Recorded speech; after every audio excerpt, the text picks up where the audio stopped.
জ্ঞাত বলি শোনেন না আপনারা?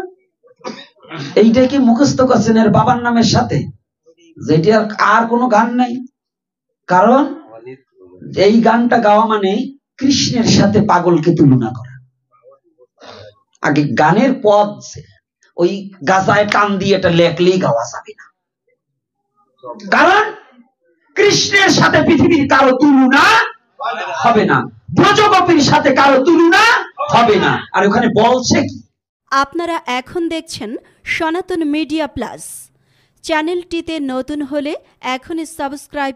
হয়েছে বিজ্ঞানিক পদ্ধতিতে বৈজ্ঞানিক গবেষণা করে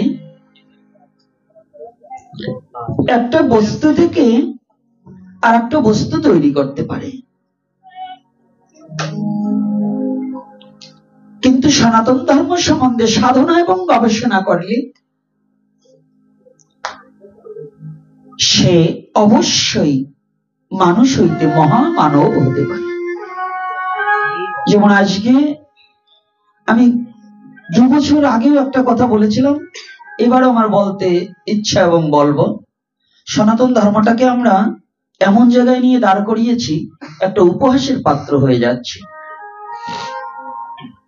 ভাগবত ভক্তি শাস্ত্র সার করো অবিরত। তবে ভক্তিটাকে প্রাধান্য দিয়েছেন শাস্ত্রে। অবিরত মানে সদা সর্বক্ষণ। অবিরত কথাটার অর্থ কি? বিরামবিহীন, অবিশ্রাম। কিন্তু আমাদের মধ্যে কি ভক্তিটা তদ্রূপ আছে? রাধে রাধে বাবা। আমাদের গোড়া ভক্তি এখন আছে, ক্ষণস্থায়ী চিরস্থায়ী ভক্তি আমাদের অনেকের হৃদয়েই নেই। একেবারে সবার নেই তা নয়, আমার নেই, আপনাদের হয়তো কারো না কারো ভাগ্যে থাকতে পারে। আমাদের স্বার্থন্বেষী ভক্তি, এই স্বার্থন্বেষী ভক্তি দ্বারা কখনোই ভগবত প্রেম উপলব্ধি করা যায় না।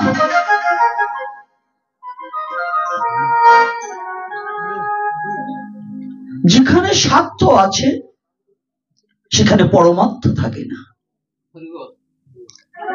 আর যেখানে পরমার্থ খুঁজতে হয় সেখানে যদি কেউ স্বার্থ খোঁজে তাহলে পরমার্থ তাকে, পরম পিতা তাকে কোনোদিনই করুণা করে না।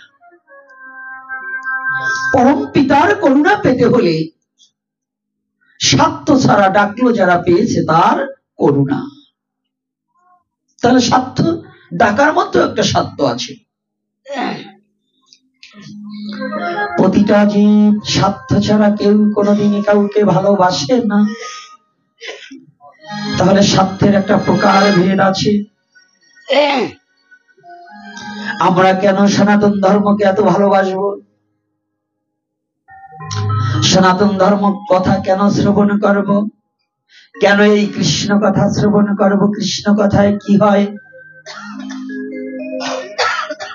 বিশ্ব জগতে যারা কৃষ্ণকে ভালোবেসেছে, ভগবানকে যারা অধিক ভালোবেসেছে, তাদের দুঃখ ছাড়া জীবনে কোনোদিন সুখ হয়নি।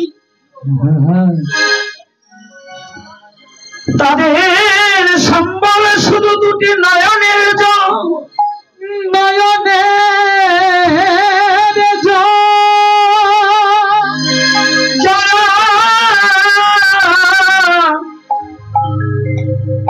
আমার ভগবানকে চিরতরে ভালোবাসতে পেরেছে,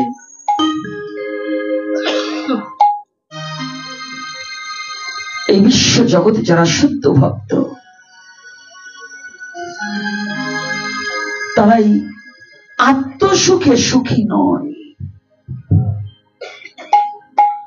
আত্মসুখটাকে বর্জন করে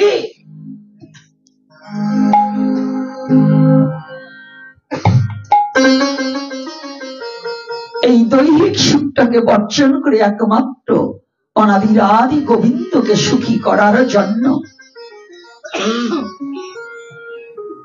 তাহলে একটা কথা, এই জগতে যারা কৃষ্ণ ভক্ত তারা তো কাঁদে, তারা কি দুঃখে কাঁদে?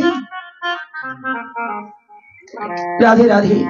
তাহলে তো কেউ জগতে ভজন করবে না, কারণ কৃষ্ণকে ভালোবাসলে, কৃষ্ণ ভজন করলে যদি কাঁদিতেই হয় আর যদি দুঃখটাই সার হয়, তাহলে বিশ্ব জগতে তাকে ভালোবেসে লাভ কি? কি বাবা, আমার যদি তাকে ভালোবেসে কাঁদতেই হয়, তাকে ভালোবেসে যদি দুঃখটাই আমার উপহার হয়, এমন ভালোবাসা আমি বাসবো না। বিছানা থেকে পদকর্তা বললেন, এটা তোমার ভুল সিদ্ধান্ত।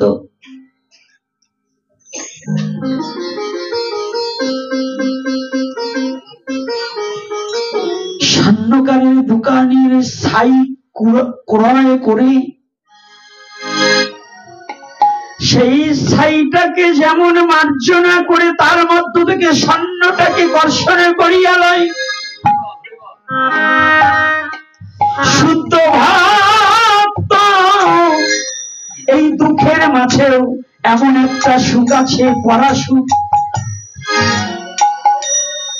যে সুখ ক্ষণস্থায়ী সুখ নয়, চির সুখ। যে সুখ কোনদিন একবার কারো হৃদয়ে উদ্ভাসিত হলে সে সুখকে কোনদিনই কেউ নিঃস্ব করিতে পারে না।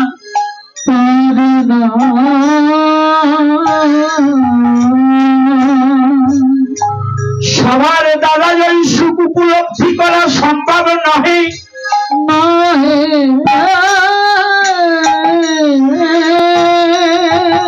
ওই সুখকে উপলব্ধি করতে হলে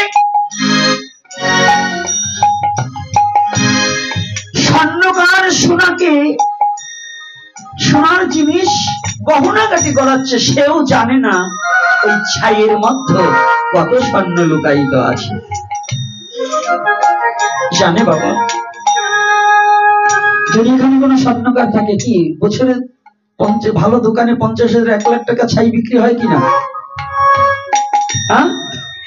আচ্ছা, ছাই আপনি ঝেড়ে ফেলে দিচ্ছেন, ময়লাটাকে ফেলে দিচ্ছেন, ওখান থেকে আপনার কাছ থেকে ক্রয় করে নিয়ে তার বাড়ি কোটিপতি হয়ে যাচ্ছে, কত ব্যবসায়ী হয়ে যাচ্ছে গো।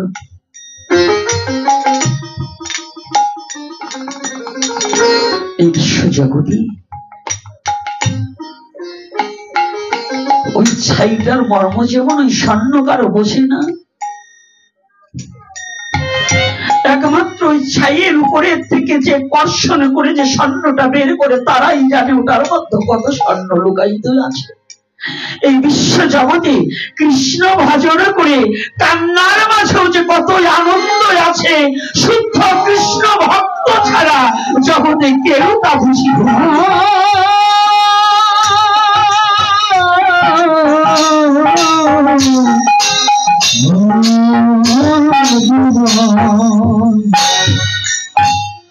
কেউ তা বুঝিতে পারবে না, পারেনি আর পারবে না।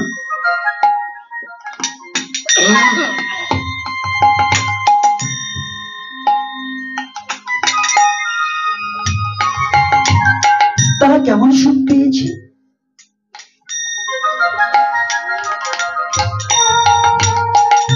সেদিন ছোট্ট একটা উপকার, ছোট্ট, বিস্তারিত আলোচনা করবো না, অন্যদিকে যাবো, কিন্তু এই ছোট্টটা কেমন করে পেয়েছে। সেদিন সুদামা বিপ্র দ্বারকায় যাবার উদ্দেশ্যে রওনা দিয়েছিল। ভিখারি ব্রাহ্মণ, সে কেমন ভিখারি, যার বন্ধু দ্বারকার রাজা, চাইলে যে রাজার সাথে যার সম্পর্ক, সে চাইলে অনেক কিছু পেতে পারত। জীবনে কোনোদিন সুদামা বিপ্র ভগবান কৃষ্ণের কাছে একটা টাকার কোন দ্রব্য চাই।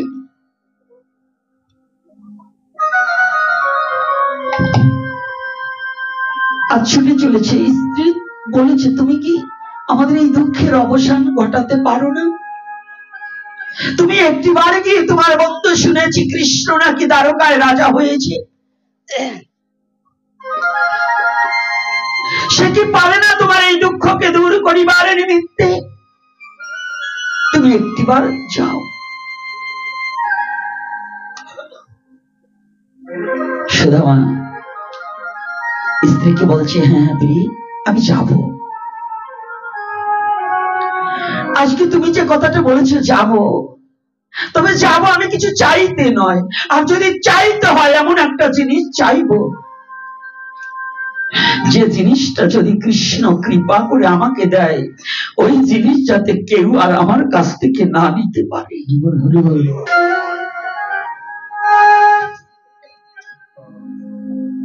জানো, অন্তরে স্ত্রীর কথায় যাওয়ার বাসনা জেগেছে। সুদামা বিপ্র বলছে যাব প্রিয়ে, তবে জানো তুমি যে ধন চাইতে, মনে মনে বলছে তুমি যে ধন চাইতে আজকে আমার বন্ধুর কাছে আমাকে পাঠাচ্ছ না, আমি ও ধন চাইতে যাব না। যে ধন থাকিলে কৃষ্ণকে দূরে ঠেলে দিতে হয়, ওই ধন দিয়ে আমি কোনোদিন তার কাছে চাইব না।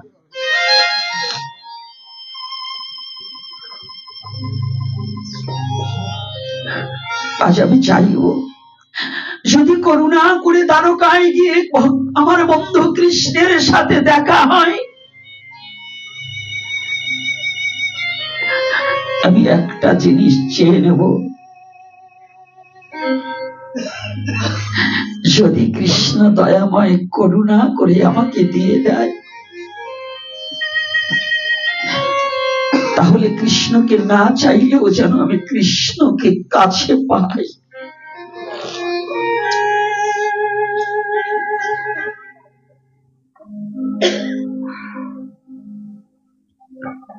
সুদামা চোখ ছুটে চলেছে।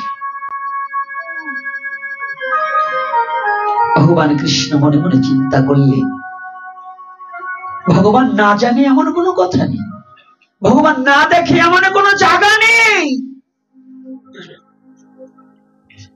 যারা মহামূর্খ তারা ভাবে যে ভগবান বুঝি এটা দেখছে না, এটা মূর্খের প্রলোভ, পাগলের প্রলোভ। কিন্তু ভগবান অনন্ত কোটি ব্রহ্মাণ্ড নয়, অনন্ত কোটি ব্রহ্মাণ্ডে একেবারে সমস্ত জায়গায় ভগবান দেখার মতো যোগ্যতা ভগবানের আছে। সুদামা বিপ্রের, বিপ্র মানে ব্রাহ্মণ,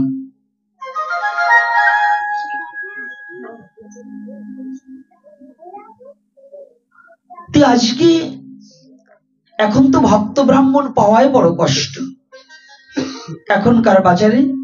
তৎকালীন সময় ব্রাহ্মণ হচ্ছে প্রণামমহম, ব্রাহ্মণকে দেখলেই লোকে প্রণাম করত।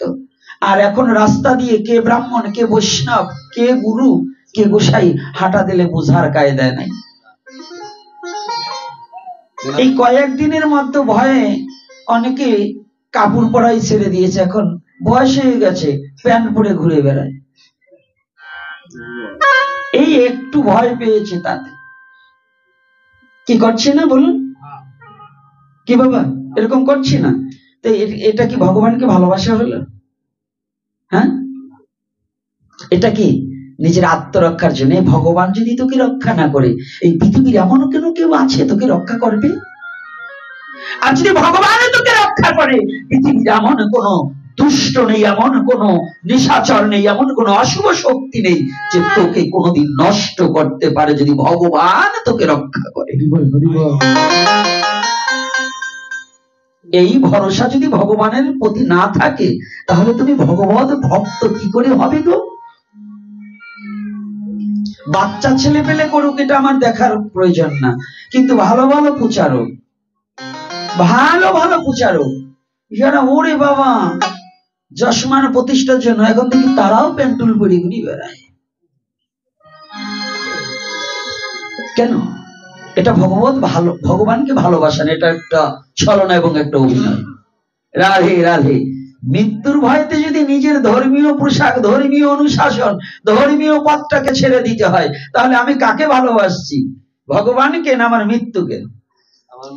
আজ না হোক কাল, কাল না হোক পশু, পশু না হোক তার পরের দিন, মৃত্যু অবশ্যম্ভাবী, জন্মিলে তার মৃত্যু হবে। এই জন্য কি ভগবানের পথটাকে পরিত্যাগ করতে হবে? এই জন্য কি আমার ভগবানের পথটাকে পরিত্যাগ করতে হবে? অসুরের ভয়ে তো কখনো ভগবান ভগবত ভজনটাকে পরিত্যাগ করা এটা ভগবত ভক্তের কাম্য নয়। তুমি কোথায় পালাচ্ছ? ভগবান দেখবে না? আজকে তুমি আত্মরক্ষার জন্য, তুমি কি আত্মরক্ষা পাবে? আত্মরক্ষা পাবে? মৃত্যু হবে কিনা? সবার চোখ ফাঁকি দিতে পারবে, মৃত্যুর চোখ ফাঁকি দিতে পারবে?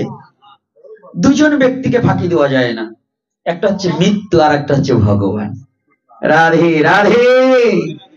কাকে কাকে ফাঁকি দেওয়া যাবে না? মৃত্যু আর কেন? আমি খুব 5 তলা বিল্ডিং করেছি, হ্যাঁ এসি ফিট করেছি, আর একেবারে চতুর্দিকে গ্লাস গ্লাস এবং কয়েকজন রাখছি, ওগুলোর বুঝি আর আমাকে আর জমে ছুতেই পারবে না। ওই দেখেন ওই যে এসির কথা বলাই শুরু হয়ে গেছে, কামড়া কামড়ি। আমি কি বুঝি না কামড়া কামড়ি কোথায়? কথা বললেই কয় গাছের তে পড়ে গেল 5 7, যার সেই জায়গা ব্যথা তার সেই জায়গা হাত। কথাটা বুঝলেন নাই? মানে যাকে মনের ভিতর ওইটা, ওরা ওইটা নিয়ে ভাবে যে আমারই বলতেছে। কি বাবা? হ্যাঁ, এই জন্য যতই আপনি ভালো এয়ার কন্ডিশন বাড়িতেই থাকেন আর যাই করেন না কেন, মৃত্যুর হাত কি এড়াতে পারবেন? জমকে নিমন্ত্রণ দেওয়া লাগবে। আজকে হরিকথায় এখানে আমার একজন ভক্ত আসতে পারে, ওই রামপদের বাড়ি থেকে আমাকে নিমন্ত্রণ করেনি, আমি যাব না। কি নিমন্ত্রণ করেনি, আমি যাব না। আচ্ছা, একজন ব্যক্তি আছে বিনা নিমন্ত্রণেও তোমার কাছে বাড়ি যাবে, সে ব্যক্তি হচ্ছে জম। তাকে নিমন্ত্রণ করতে হবে না, তার সময় মতো তোমার সম্মুখে গিয়ে দাঁড়িয়ে যাবে। রাধে রাধে। দাঁড়াবে কি না? জম কি কারো নিমন্ত্রণের অপেক্ষা করবে? হ্যাঁ, আহ্বানের অপেক্ষা করবে? আজকে আসার সাথে সাথে আমাকে ধূপ ধুনো দিয়ে বরণ করে নিচ্ছে, জম্বেটাকে বরণ করতে হবে না, সে এমনি গিয়ে উদয় হয়ে যাবে। আর আমরা গোসাইরা না যদি একটু বরণ করে না নেয়, ওরে বাবা আমার মান যেন কমে গেল, কারণ বরণ করে তো নেয়নি। কিন্তু যেদিন জম্বেটা আসবে না, সে জম্বেটাকে বরণ করতে হবে না, তোমার নিমন্ত্রণ দিতে হবে না, আপনি আপনি তোমার সম্মুখে দাঁড়িয়ে যাবে। রাধে। তাহলে এটা কিন্তু স্মরণে রাখা কি প্রতিটা জীবের কর্তব্য কিনা? প্রতিটা জীবের কর্তব্য।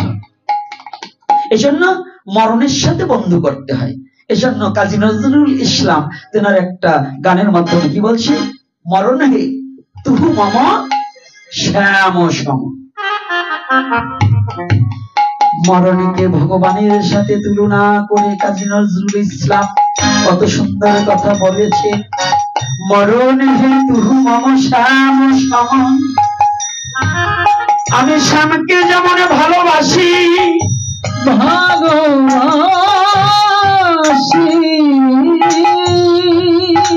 আমি তোমাকেও তেমনই ভালোবাসি।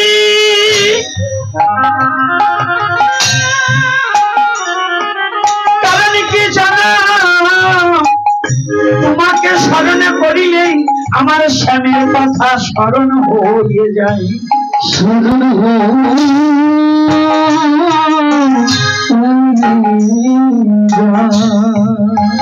এজন্য সনাতন ধর্মে বলছে প্রতিটা জীবের 3 বার মৃত্যু কথা স্মরণ করিতে হবে।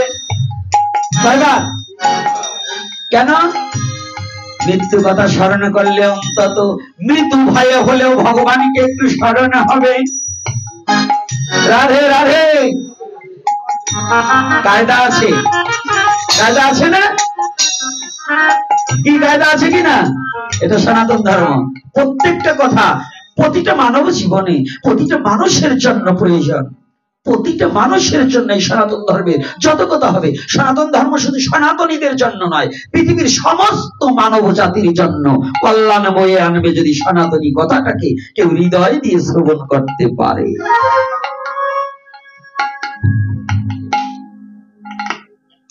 এইবার কি করেছে? মরণ হে তুহু মম শ্যাম সম এখানে রাখি। সুদামা বিপ্র রওনা দিয়েছে, ভগবান বুঝতে পেরেছে স্ত্রী যার জন্য পাঠিয়েছে, এই যে ছেলে পেলে, আয় মা ঘুমাচ্ছে কেন, আয় ওটাকে ধাক্কা দাও। হা করো কেন? কি ঘুমাও কেন? আমার পাঠে এসে ঘুমালে ঘুমাতে দেবো না, নাহলে হরিবোল করে দেবো। যেটা ঘুমাবে তুলসীর পাতা বেশি দিয়েছে আর চোখে দিয়ে দেবো, একটা কেউ ঘুমাতে দেবো না। হরি কথা এসে ঘুমাবার দেবো না। কি বাবা? তাহলে ভগবানকে ফাঁকি দেওয়া হয় না? প্রকৃত তারাই মরা, কৃষ্ণ নামে ঘুমায় যারা। এমনি তো মরতেই হবে, তাই যারা কৃষ্ণ নামে ঘুমায় ওরাই প্রকৃত মরা। আর এই কীর্তনের বাড়িতে কিন্তু লাকড়ি টাকড়ি ভালো আছে, সাবধান। ছাড়বো না নে।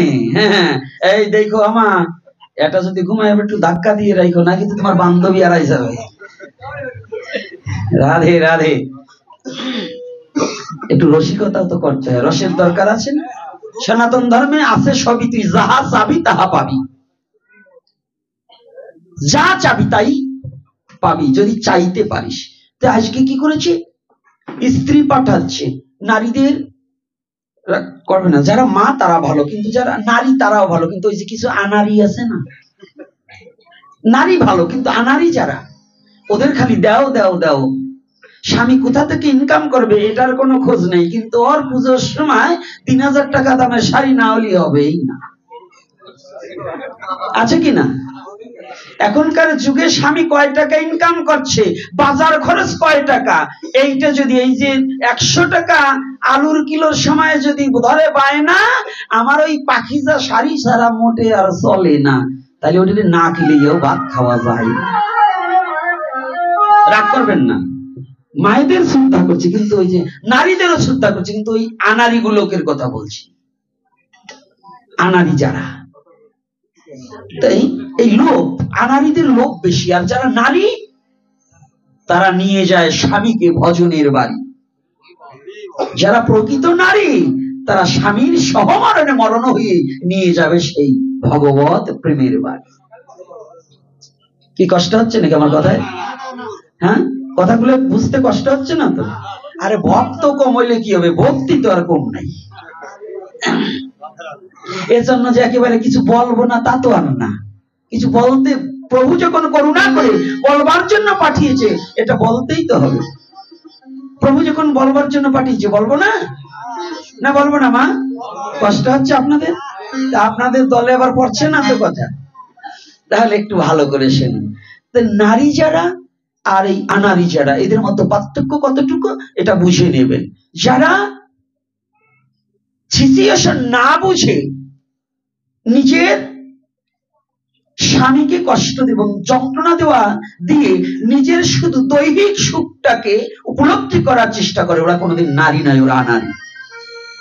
ওরা কোনোদিন ধর্মমতী হতে পারে না, ওরা ভক্তিমতীও হতে পারে না। কারণ ওদের হচ্ছে নিজ সুখটা চায়, আত্মসুখ নয়, নিজের ইন্দ্রিয় সুখ বাসনাটাকে পুরাইতে চায়। এজন্য আজকে সুদামা বিপ্রর স্ত্রী কি বলছে? তুমি তোমার বন্ধুর কাছ থেকে কিছু অর্থ চেয়ে আনো, যাতে আমাদের সুন্দর গাড়ি বাড়ি হয়। এই যেমন আমাদের মধ্যে আপনি দেখুন, না বলে পাচ্ছি না, কথাটা এসে যায়, হরিকথার মধ্য দিয়ে নিজেদের জীবন চরিত্রের কিছু কথা সংশোধন করার জন্য বলতে হয়। আজকাল আমাদের সমাজে কত অবহেলিত মা পড়ে আছে। ছেলে যত কষ্ট করুক, মা কিন্তু ছেলের কাছে দামি পোশাক আশাক চায় না, শুধু মার প্রার্থনা, আমার ছেলেটা সারা দিন পরে আমাকে এক মুঠো খেতে দেব, কিন্তু আমার ছেলে যেন একটু ভালো থাকে, আমার সন্তানটা যেন সুস্থ থাকে।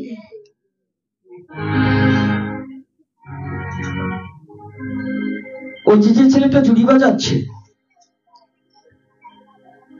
ওর মা, ও আমার কাছে আসার, আমার এখান থেকে যাওয়ার পরে ওকে না জানিয়ে ফোন দেয়। ও আসার পরে আবার আমাকে ফোন দেয়, বাবা ও ভালো আছে? হ্যাঁ মা ভালো আছে।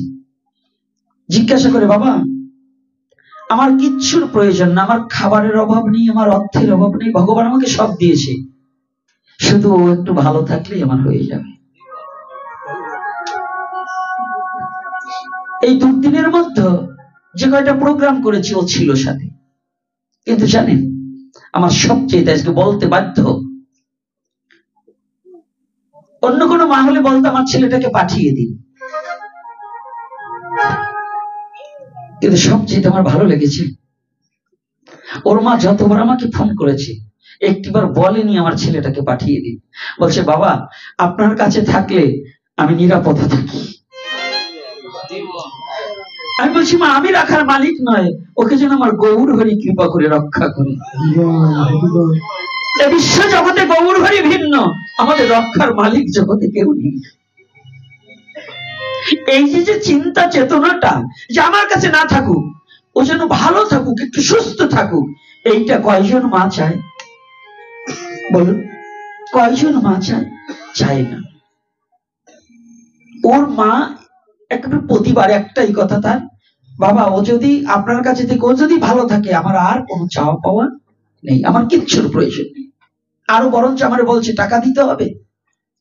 আপনারা জানেন আমাকে অ্যাটাক করার পরে যখন টাকা পয়সাগুলো ছিনিয়ে নিয়ে গেছে, আমার অনেক শিষ্যরাও আমাকে জিজ্ঞাসা করেনি যে বাবা দুটো টাকা লাগবে কি, আপনি কিভাবে চলছেন। এটা একেবারে সত্য কথা, মিডিয়া জগতে ছড়িয়ে যাবে। অনেকেই আমাকে জিজ্ঞাসা করেনি, কিন্তু একটু নারী হয়ে ওর মা আমাকে জিজ্ঞাসা করছে বাবা কিছু লাগবে নাকি।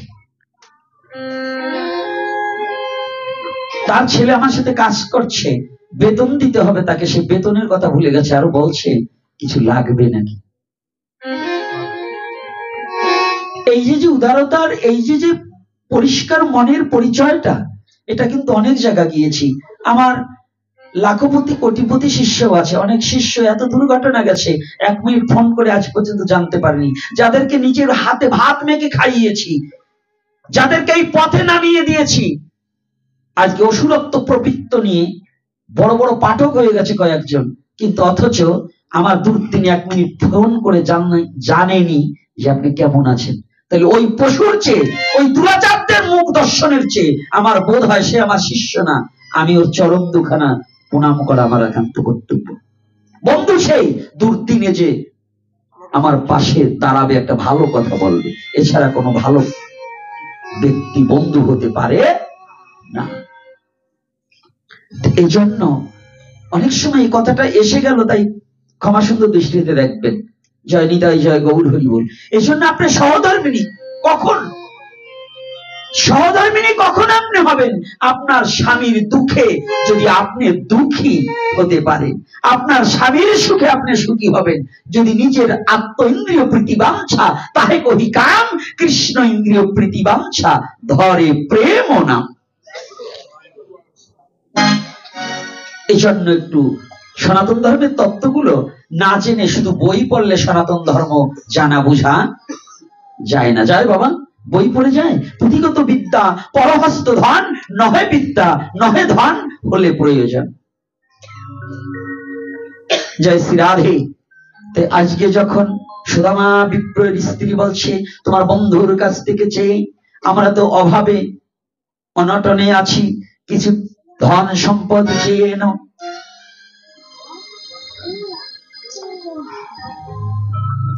সুদামা কে পরীক্ষা করবার নিমিত্তে ভগবান কৃষ্ণ যে পথ দিয়ে হাঁটছে আর কৃষ্ণ কৃষ্ণ বলে কাঁদছে। সুদামা বিপ্র কাঁদছে আর হাঁটছে, দুটি চোখের জলে বক্ষ প্লাবিত করছে আর হাঁটছে, আর বলছে তুমি আমার ইহকালের বন্ধু, পরকালের বন্ধু, কৃপা সিন্ধু, তুমি একটিবার কৃপা করে তুমি আমাকে একটিবার দেখা দিও, আমাকে করুণা করে জানো তোমার চরণ থেকে বঞ্চিত করো না, করো না। আমি যেন তোমার চরণ দর্শনে করিতে পারি,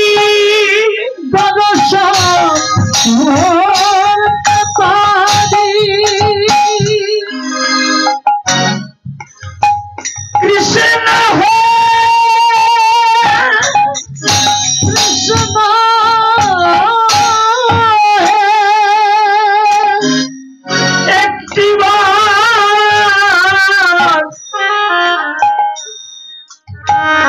তুমি আমাকে কৃপা করি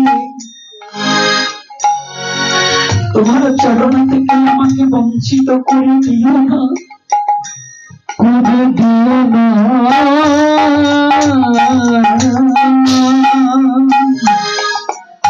কতদিন গত হয়ে গেল তোমার চরণ দর্শন করি না, করি না। কতকাল গত হলো তোমার বদন দর্শন করি না, বদন দর্শন করি না। তারপরে ভগবান কৃষ্ণ মায়াকে স্মরণ করে কিছু স্বর্ণের অলঙ্কার যে পান দিয়ে সুদামা বিপ্র যাচ্ছে ওই রাস্তার উপরে বিছিয়ে দিলেন।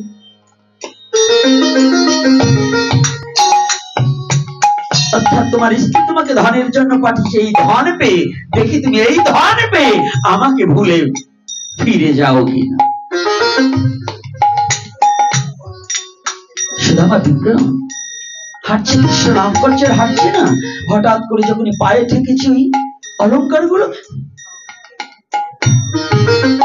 কি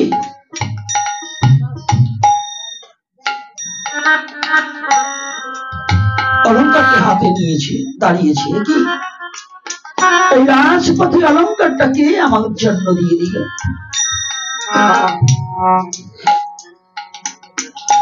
রাজপথে অলঙ্কারটা কে আমার জন্য ছড়িয়ে দিয়েছে? সুদামা মনে মনে চিন্তা করছেন, তাই তো?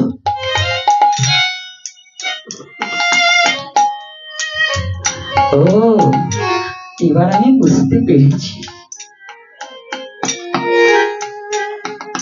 কৃষ্ণ, এই জগতে আমি তোমাকে চিনতে পারিনি, বুঝতে পারিনি, তবে একটু বুঝেছি। আজ আমি কৃষ্ণ বলে ঘর থেকে বেরিয়েছি তোমাকে অন্বেষণ করার জন্য, তোমার চরণ দর্শন করার জন্য। আজ তুমি আমাকে অর্থের মোহে ফেলে দিয়েই ধন রত্ন দিয়ে আমাকে তোমার চরণ থেকে বঞ্চিত করে দিতে চাচ্ছ।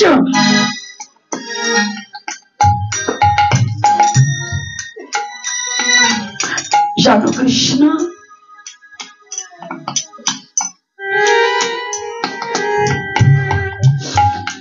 যে ধন পেলে তোমার কথা ভুলে যেতে হয়, যে অর্থ থাকলে কাছে তোমার নাম ভুলে যেতে হয়, ভুলে যেতে হয়। ও ধন কোনদিন চাহিব না, চাহিব না।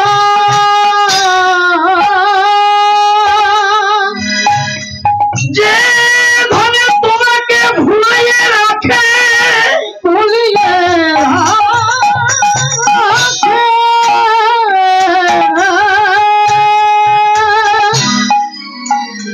সুদান আমি কোনদিন তোমার কাছে চাইব না, চাইব না, আমি কোনদিন চাইব না।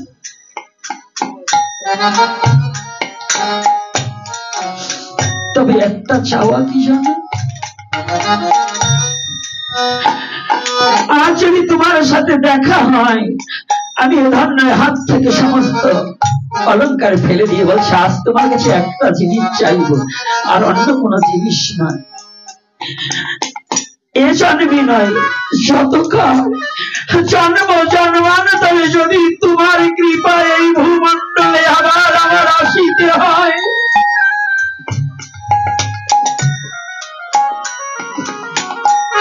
তুমি আমাকে দিন হতে দিন দিনহীন কাঙাল করে দাও,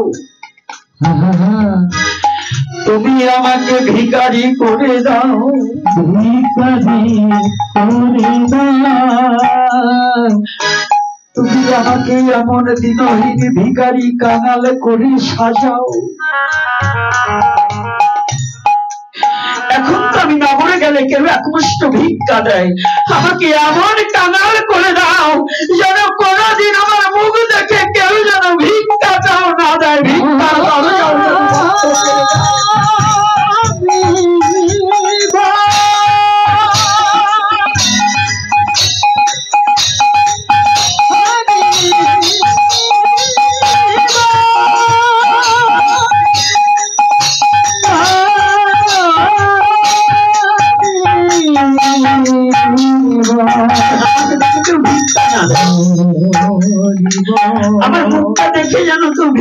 রে, তো কৃপাও তুমি আমাকে করে দাও।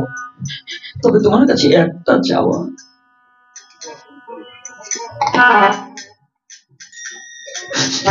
জীবনে তো তোমার কাছে কিছু চাইনি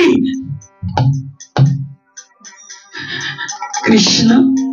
আজ তুমি করুণা করে যেখানেই থাকো না কেন, ওই দ্বারকা থেকে তুমি আমাকে কৃপা করো, আমার সব কেড়ে নাও। আমার কোনো দুঃখ নেই, আমি কিচ্ছু চাই না, তবে একটা জিনিস তুমি আমাকে কেড়ে নিও না। সেটা কি জানো? ও যেন কৃষ্ণ বলে আমি কাঁদিতে পারি, যেন কৃষ্ণ বলে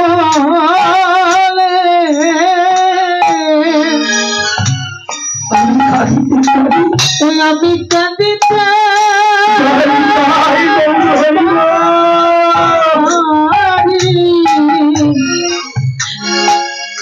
যেন কৃষ্ণ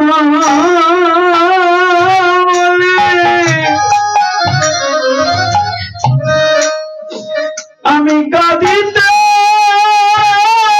পারি, তুমি যেন কৃষ্ণ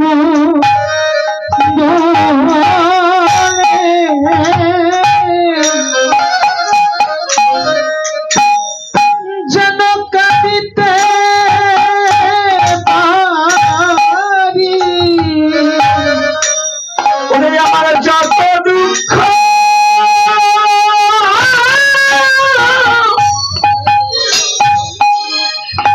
ওরে হোক না কেন, সারা জীবনে কৃষ্ণ বলি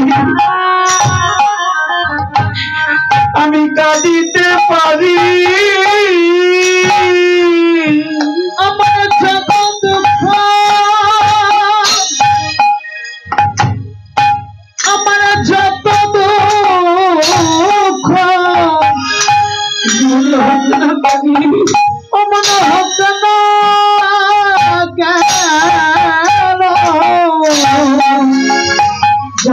কৃষ্ণ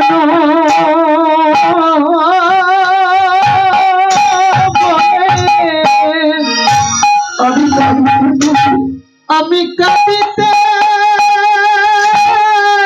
পারি,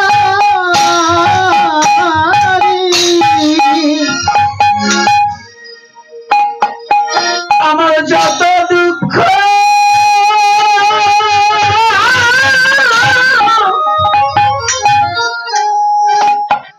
ওরে আসুক না কানে,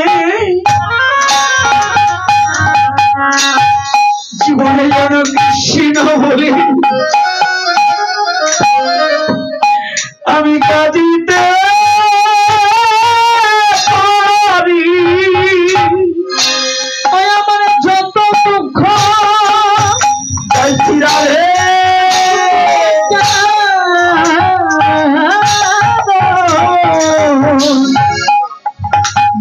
কৃষ্ণ বলে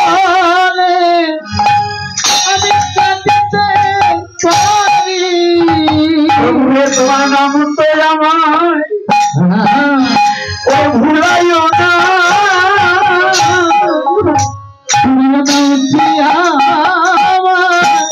আমার ভুলাইও না, প্রভু ভুলাইও না, তোমার নাম তো জানো আমায় ওরে ভুলাইও না, তোমার নাম তো জানো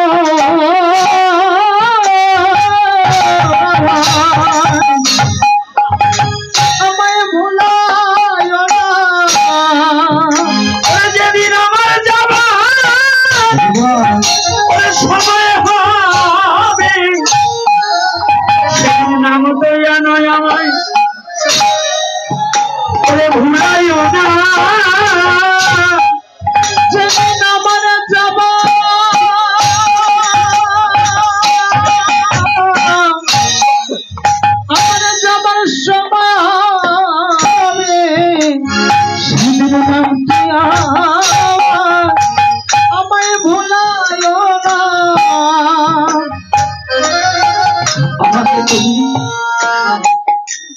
আমার চোখের জল যেন কৃষ্ণ বলে কাঁদিতে পারি।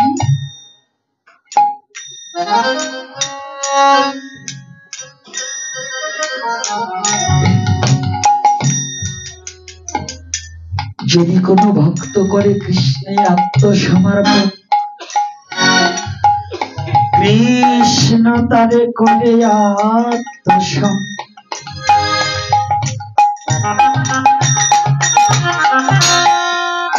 আগে আত্মসমর্পণ করাতে চাই, শুধু আমার কিছু চাইনি, চেয়েছি আমি জানি তুমি সমস্ত কিছু উপেক্ষা করতে পারো, কিন্তু ভক্তের কৃষ্ণ বলা নয়নের জলকে উপেক্ষা করতে তুমি কোনোদিন পারবে না, কোনোদিন পারবে না।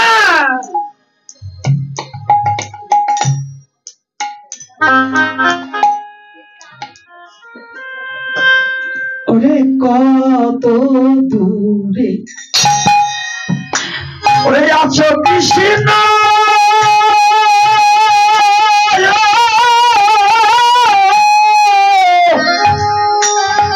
গোবিন্দ আমার সেদা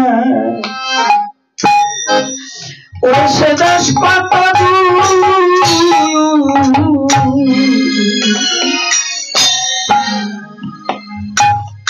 ওরে সেদা সখী পৌঁছায়, ওরে পৌঁছায় না রে ওরে আমার এই করুণ কান্না, করুণ কান্নার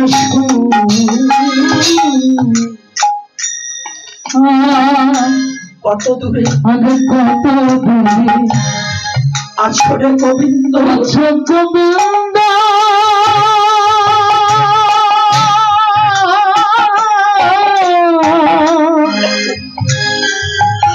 সে দেশ কত দূর, সে দেশ কত, সে দেশ কত দূর,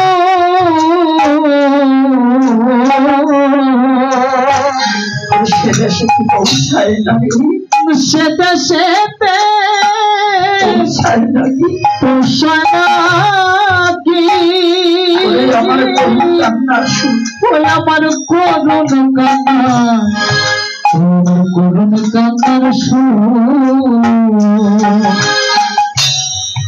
গোবিন্দ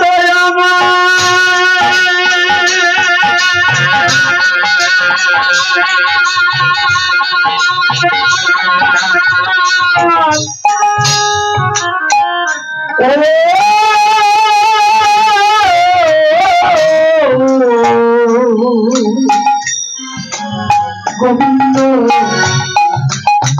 গোবিন্দ গোবিন্দ আমার কত দূরে, কত দূরে তুমি রয়েছ কৃষ্ণরি,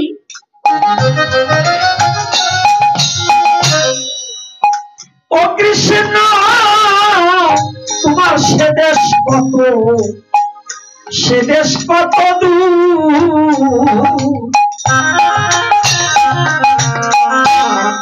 ওরা সে দেশে কি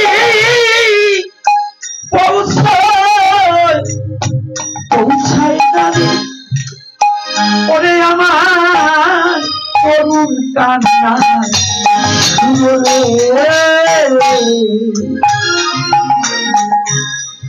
কত দূরে রয়েছ গোবিন্দ কৃষ্ণ, তোমার সে দেশ কত দূর, তোমার সে দেশ কত, তোমার সে দেশ কত দূর,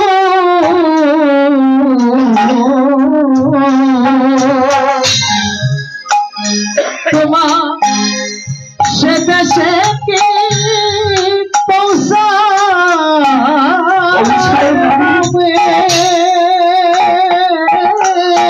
আমার করুণ কান্না, আমার করুণ কান্নার সুর। এই যে কান্না, এই কান্না কাঁদিল আনন্দ, কৃষ্ণ বলে যে কাঁদতে পারে না, ওই কান্নার মাঝে যে আনন্দ আছে, এই আনন্দ যে কাঁদে কেবল সেই জানে, অন্য কেউ জগতে জানে না। কৃষ্ণ বলে কান্নার মাঝে আনন্দ আছে, প্রেম আছে, হৃদয় ভরে যায়।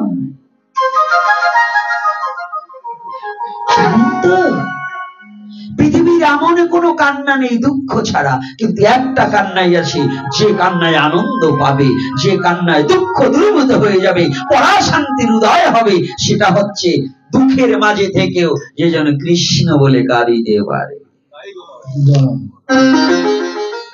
আমি সেই সৈনিক, যত দুঃখ আসুক, যত ভয় আসুক, যত বৃদ্ধি আসুক, কোনো ভয় নেই। মা ভয়, শুধু কৃষ্ণ চরণে নিজেকে উৎসর্গ করে দিতে হবে। কৃষ্ণ চরণে নিজেকে উৎসর্গ করে দিতে হবে। আর যতদিন পর্যন্ত নিজেকে ভগবত চরণে উৎসর্গ না করা যায়, ততদিন পর্যন্ত যত জমিদার, যত অর্থবিদ হোক না কেন, যত জমিদারি থাক না কেন, রাজা প্রজা, কারো কোনোদিন ক্ষমা হবে না, নিস্তার হবে না, শান্তি আসবে না।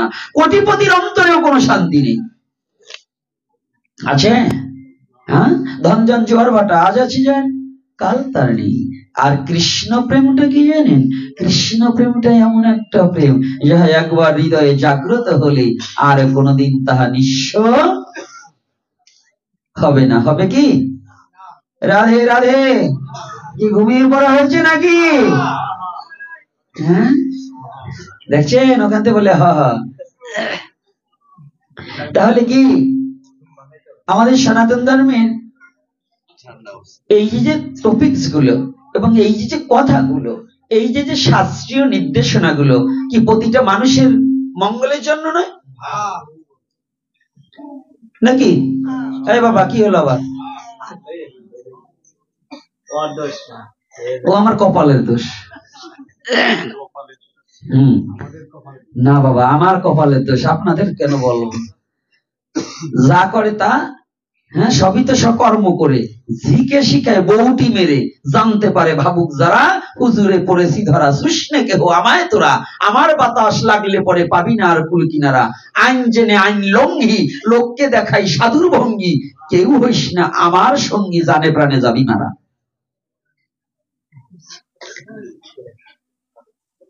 এই জন্য অশ্বিনী ঘোষের গান তো, এই গানের লাস্টে একটা পদ দিয়েছে চরম, যে গুরুচাঁদের মধুর বাণী, কর্মগুণে হয় রাজরানী, আর কর্মগুণেই হয় বাড়ানি, সাক্ষী তার অশ্বিনীকে পা। জয় শ্রী রাধে। কি বাবা নাড়াচাড়া করিস নাকি বাবা? কি হয়েছে বাবা রে? আর 10টা মিনিট আর কিছু করিস না বাবা, কালকে 6000 না কষাইয়ে ছাড়বো না। কালকে যদি এইরকম বক্স আর এই মিক্সার থাকে, তাই কিন্তু 14 গোষ্ঠী উদ্ধার করবো মুখ দিয়ে। 3 দিন লাগবে কেন? নিজে বাসি না আবার ভাই, আগে নিচে বাসো। কোনো ভাই এখন কাজ হয় না, এই দুর্দিনে ভাই পাই না। গণেশ পাগলের জিজ্ঞাসা করেছে, গণেশ পাগল এক বাড়িতে গেছে, এখন গণেশ পাগলের শুনে তার এক ভাই বলতেছে, আপনারা যে গণেশ পাগলের আজকে কীর্তন করলেন না, এই গানটা কার লেখা গো? সাজাইয়া বৃন্দাবন বৈশায় আছে পাগল চান, ব্রজের যত গোপীগণ বসে বসে কান্দে। এই পাইছেন কোন জায়গায়? এত বলি শোনেন না আপনারা? এইটা কি মুখস্থ করছেন এর বাবার নামের সাথে, যেটি আর কোনো গান নাই। কারণ এই গানটা গাওয়া মানে কৃষ্ণের সাথে পাগলকে তুলনা করা। আগে গানের পদ ওই গাছায় টান দিয়ে এটা লেখলেই গাওয়া যাবে না, কারণ কৃষ্ণের সাথে পৃথিবীর কারো তুলনা হবে না, ব্রজগোপীর সাথে কারো তুলনা হবে না। আর ওখানে বলছে কি,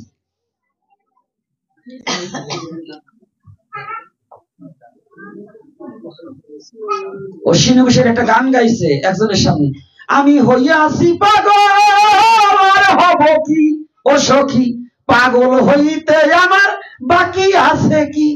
এনে পাশে ছিল বাড়িটা, এনে উনি তো এমন লাভ দেশে ডাঙ্গায় বাড়ি দিয়ে, ওই যে আমি হইয়াছি পাগল আর হব কি, পাগল হইতে আমার বাকি আছে কি। কয় ও খুড়ো, পাগল হইলে কবে? একটু পরেই তো আমার কাকিমার কাতার তলে ডুব পানে, এবার পাগল হইলে কবে? এখন এমন কোন কথা বলা যাবে না যে আমি হইয়াছি পাগল আর হব কি। ওটা অশ্বিনীর জন্য ছিল, নামে এবং প্রেমে পাগল হয়ে গেছিল রসরাজ। আমার সেই প্রেমিক কবি অশ্বিনীর জন্য এটা প্রশস্ত, কিন্তু আমার জন্য নয়। এজন্য আমি যদি গান গাই, ওই একটা গান অশ্বিনী যে মার্গে থেকে গানটা লিখেছিল, প্রত্যেকটা সাধকের গান ওই মার্গে না যাওয়া অবধি বললেও অপরাধ। রাগ করবেন না, কষ্ট পাবেন না। যে লিখেছে আবেগের সহিত লিখেছে, কিন্তু তত্ত্ব বিচার করে গান লেখেনি। যেই লেখুক, আমার কথা একটু বাংলা, এজন্যই লাভ দিলে কাজ হবে না, কারণ তত্ত্বগত বিচার করতে হবে। কোথায় বলছেন কথাটা কি বোঝেন? পঞ্চভৌতিক দেহের সাথে ভগবান কৃষ্ণের সাথে কারো তুলনা হবে বাবা? কি চলবে? আমি মানুষ আর কৃষ্ণ কি মানুষ? উনি মহাপুরুষ। পাগলকে আমি প্রণাম জানাই, ওনার একটা ধূলিকণা সমজ্ঞান আমার মধ্যে নাই। কারণ পাগল ভজন করিয়া যে আত্ম উন্নতি করেছে, আমার দ্বারা তাহা সম্ভব নয়। কিন্তু এমন জায়গা পাগলকে অসম্মান করবেন না, যখনই পাগলকে কৃষ্ণের সাথে তুলনা করা হয়, পাগলকে হেন করা হয়, হেন করা হয়। কারণ নাচতে নাচতে আপনি নাচেন ভালো, কিন্তু নৈবেদ্যের উপর ঠ্যাং উঠেলে কিন্তু ওই প্রসাদ কেউ খাবে না। কি কষ্ট পাচ্ছেন নাকি আপনারা? এই জন্য আমি 2 বছর আগেও কিন্তু বলেছিলাম, এইখানে বলছিলাম না, আজকেও সেইটাই পাইছি। এই জন্য আমার আর সহ্য হয় নাই, তাই আমি না বলে পারলাম না। ভুল সংশোধন করা শিখতে হবে। পাগলের আরো মহিমা কীর্তন করুন, আমার কোনো অবজেকশন নাই। পাগলকে আমিও শ্রদ্ধা করি। আমি যেন জন্ম জন্মান্তরে সনাতন ধর্মের যত সাধুগুরু মহাপুরুষ আছে, কাউকে যেন ছোট করে না দেখি। এই জন্মে নয়, জন্ম জন্মান্তরে যতবার প্রভু আনুক, আমি যেন সনাতন ধর্মের কোন সাধু মহাপুরুষকে যেন ছোট করে না দেখি। তবে রাজার জায়গায় রাজাই থাকবে, মন্ত্রীর জায়গায় মন্ত্রী থাকবে, এইটাকে যেন আমি আপ ডাউন না করি।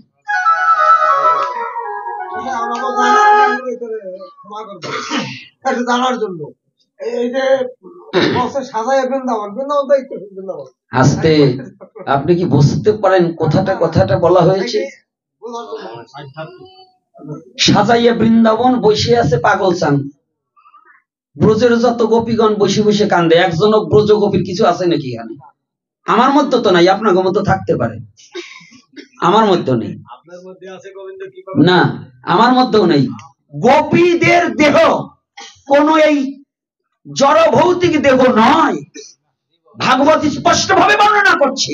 কার সাথে কোথায় তুলনা দেবো? কোথায় রাজা রানী আর কোথায় কেতাবরী মুতুনি, এই যদি এক জায়গা তুলনা করি, তো সনাতন ধর্ম চলে নাকি? আর সনাতন ধর্ম শাশ্বত। সনাতন ধর্মের বিন্দু মাত্র কেন আঙুল বসাবার কায়দা নেই। সনাতন ধর্মের তত্ত্ব এত নিখুঁত যে ভাগবতের তত্ত্বটা, গোপী তত্ত্বটা এত নিখুঁত, যাহা সাধারণ কোন মানুষের ওটা বুঝবার কোন বোধগম্য এখনো সৃষ্টি হয় না।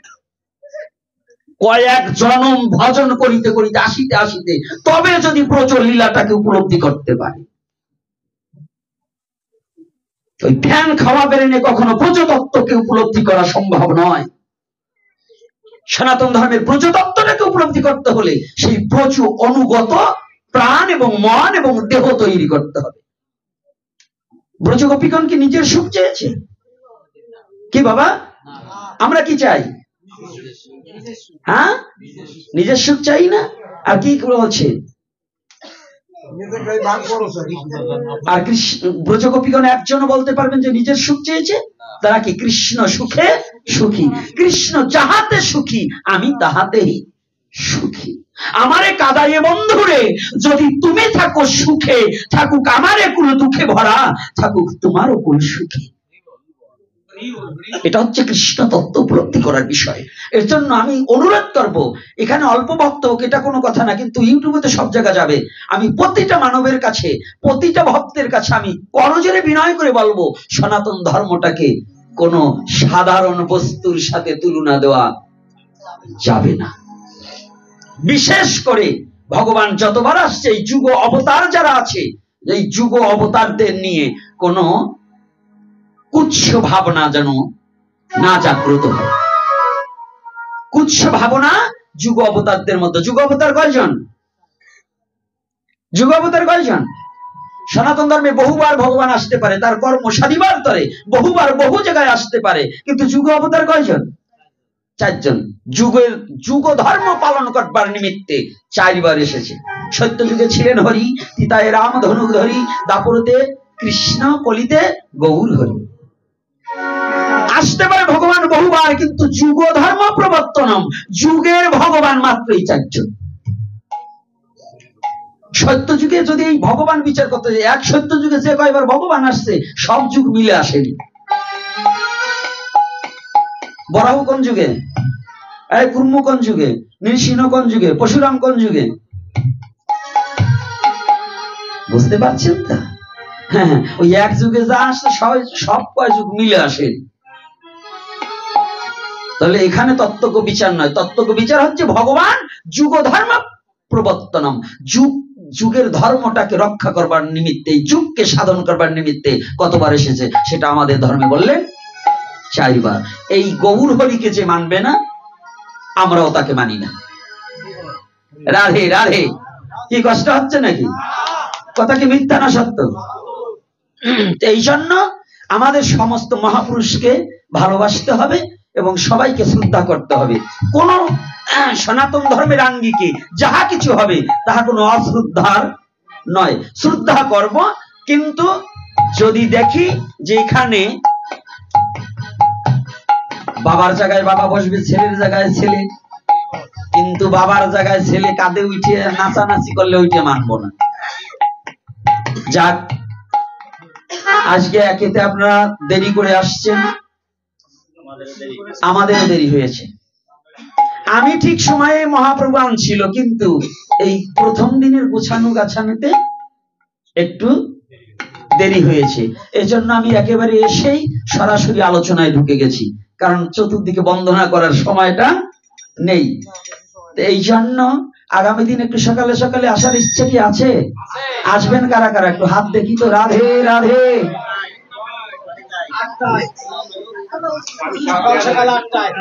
সকাল সকাল 8টায় আপনারা হাত তুলছেন, আমি কিন্তু হাত তুলি নাই। এর মানে কি আমি আসবো না তা নয়, যদি ভগবান কৃপা করে আমাকে রাখে জীবিত, তাহলে আপনাদের চরণ দর্শন করব। যাক, আর ভাগবত হরি কথা শ্রবণ করলে কিন্তু দক্ষিণা দিতে হয়, মনে আছে তো? আবার অনেকে তো দক্ষিণের কথা কইলে হিন্দুরা আগে দৌড় মারে। অভ্যাস না। এই সনাতনী জাতির অকাম করবে, ওই বাইরে দিয়ে 10 টাকাতে সিগারেট কিনে খাবে, আর এই জায়গা 10 টাকাতে বাঁচাবে। এইটা হচ্ছে আমাদের একটা অজ্ঞতা, তাই না? ধর্মীয় কাজে দান করবার জন্য নয়। অন্যান্য ধর্মের লোক দেখবেন, আমাদের পার্শ্ববর্তী একটা ধর্ম আছে ইসলাম ধর্ম, আমার বাবাজিরা একটা পাট কাঠি আর পলিথিন দিয়ে একটা মসজিদ যদি উঠায়, 1 বছর ঘুরতে না ঘুরতে দেখবেন তার স্বাদ হয়ে গেছে। আর এই সনাতনী জাতি, আমি আজকে অন্তত 10 বছর হয়ে গেল, তার আগে মাদারীপুর আসছি, 10 বছর হয়ে গেল মাদারীপুরে ঢুকছি নাকি, রাধা গোবিন্দ পুরান বাজার মন্দিরে। এখনো বলে, আজকে ছেলেরা বললো এখনো শেষ হয় নাই। আর মাদারীপুরে এখনো যদি সেই মন্দির কাজ শেষ নয়, 100 কোটি টাকার মন্দির। মাদারীপুরে এমন ব্যবসায়, এমন রাজনীতিবিদ এবং এমন ব্যবসায়, স্বর্ণকার পট্টির লোক যদি কিছু দিত তাতেও মন্দির হয়ে বেশি হয়ে যেত, হয়তো না? ছেলের চাকরির জন্য ঘুষ দাও কে? ভগবান 2-4-5 লাখ দেওয়া যায় না, তাইলে ঘুষ দেওয়া লাগবে না, চাকরি এমনি হয়ে যাবে। কি রাগ করছেন নাকি কর্তারা? আর করলে আমার কিছু আসে যায় না, আমাদের কৃপণতা, তাই বলছি। যাক, কৃপা করে আপনাদের কাছে যাচ্ছে। আর তুমি একটা গান গাও। আজকের মতে আমি হরিকথা এখানে বিশ্রাম রাখবো। প্রসাদের